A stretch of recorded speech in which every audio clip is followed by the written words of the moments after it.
Making stores smart. Bluetooth beacon technology has been getting a lot of buzz lately, but the area that is at the center of the heat map is their usage in retail stores. The idea is fairly simple. A small device that runs on batteries would be installed on a wall, a countertop, or a ceiling of a retail store, and it could be many of them installed there. They would in turn send out very short data strings to all the Bluetooth receivers around them, typically your smartphone. And all of this happens on a new technology called Bluetooth Low Energy or Bluetooth Smart. It's different than the Bluetooth you use right now, primarily because it uses very little energy and it doesn't require all that tedious pairing and connection. Now, the short little messages that the Bluetooth beacon sends out that your phone picks up instruct your phone to go to the web and pull down content that's related to where you are or what you're doing. It can be very focused on the immediate area where you're standing, or it could be widened out to relate to the entire store. There's store proximity. Beacons could reach out to your phone on the sidewalk, let's say, to urge you to come into a store based on its products, special offers, or your past patronage. Then there's the check-in stage. A beacon just inside the door could trigger a reward for you coming into the store, tailored based on your customer history, and it could also tee up a pre-approved digital payment method for whatever you may buy. Then there's product information. As you stroll the store, the products in it would describe themselves on your phone screen simply by you approaching them. That information can be powerfully personalized because remember, the content's being served up by robust existing web servers, not that limited little beacon.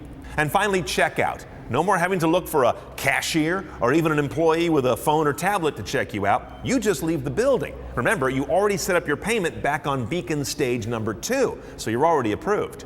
Nielsen research suggests the smartphone has set the table for the beacon. 70% of smartphone shoppers use a store locator. 63% use their phone to check prices and product data in the store. 37% keep their shopping list on their smartphone. 34% pull up mobile coupons at checkout.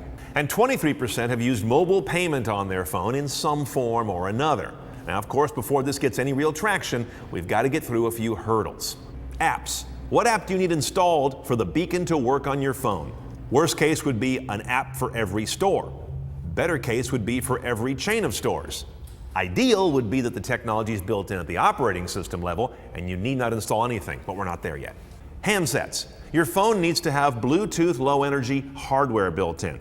Now, iPhones have had it for a while with iOS 7 and future iOS 8 support.